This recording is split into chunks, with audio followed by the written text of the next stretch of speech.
继续来看立法院这个会期拄拄结束，调野对修法的成果各自来解读，尤其是昨通过的电业法，是以民众党的版本为主。传出讲，本地这民进党甲民众党要来合作，但是立委洪申翰批评到民众党想要包牌。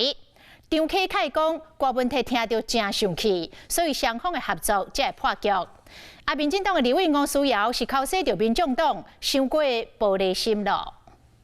电业法第49条条文修正通过。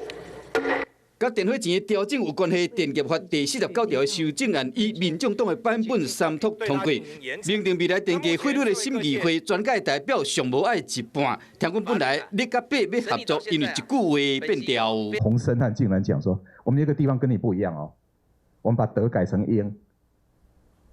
一共你有接受我们的话，就变成你们是抄我们的，好，所以不要我等来前我主席就生气了。就直接就开骂，那天柯文哲是震怒了，而且讲说他们后面还加了一些什么文字啊，根本就是劣罪，就是废话。讲民进党伫7月初9党团协商，我想要甲民众党共同提出版本，佮另外加一段文字，讲审议电价时，除了用公式计算，嘛要考虑民生物价影响。甚至立委洪申翰形容是民众党想要包牌，引起党内不满，提出讲协商破局。也许他们觉得洪申翰委员的说法，那挑战到他们，踢到他们的痛处了。民众党的立法委员真的比较玻璃心。比较经不起别人在意见上不同的挑战。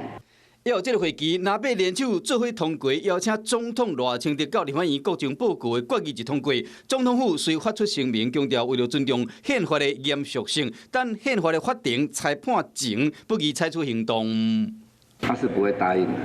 各位可能不理解赖总统亲德兄啊，假如你今天这样不断的反复无常。亲德兄，那你如何团结2350万人？等待大法官最后的裁决之前，我们再次呼吁蓝白可以不要这么做哈，因为这个确实是把朝野之间的关系又再往前推一步哈，那真的是会让这样是永无宁日啦。这个会期结束，朝野攻防战会继续谈。嗨，大家好，我是颖彤。想要来抢先掌握最及时的新闻资讯吗？赶快订阅、按赞、开启小铃铛，锁定华视新闻的 YouTube 频道。